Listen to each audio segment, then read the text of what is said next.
আপনি যে কথাগুলো বলছেন মসজিদে, আমি খুবই খুশি হয়ে আনন্দ হয়ে বাইর হয়েছি। আলহামদুলিল্লাহ। আসসালামু আলাইকুম। বাড়ি কই? আমার বাড়িতে এই যে কিন্তু হ্যাঁ, না এখানে দেখতেছি অনেক ময়মনসিংহ এর মানুষ। শুনছি তো বক্তৃতা আপনার মসজিদে শুনে আসলাম আমি। হুম। আপনি কি আলহামদুলিল্লাহ। অরিজিনাল এখানকারই? আমি অরিজিনাল, আমার হলো বাড়ি ডোমার, নীলফামারী ডোমার। নীলফামারী ডোমার। জি, দোয়া করবেন, ইনশাআল্লাহ। সহযোগিতা চাই। আল্লাহ যদি যোগ দেয় আপনার সাথে, আল্লাহর মর্জি। এটা ইনশাআল্লাহ। এটা আপনিও বলতে পারবেন না, আমিও বলতে পারবো না, কেউ বলতে পারবে না। এটা আল্লাহ ছাড়া কারো ক্ষমতা নাই কারো উপরে ওঠাবার। ইনশাআল্লাহ। হ্যাঁ, আপনি আপনি সব সময় এক ইয়েতে থাকবেন, ইনশাআল্লাহ। আপনার ইনশাআল্লাহ মনের আশা পূরণ করবে আল্লাহ।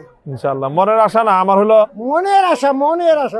আমি চাই আল্লাহর সন্তুষ্টি অর্জন করতে, আর এই জন্য মানুষের খেদমত করতে, ইনশাআল্লাহ, ইনশাআল্লাহ, ইসলামের খেদমত করতে। ইনশাআল্লাহ। আপনারা দোয়া করবেন যেন আল্লাহ আমাকে এমন কাজ করার তৌফিক দেন যেটাতে আল্লাহ খুশি হবে। ইনশাআল্লাহ।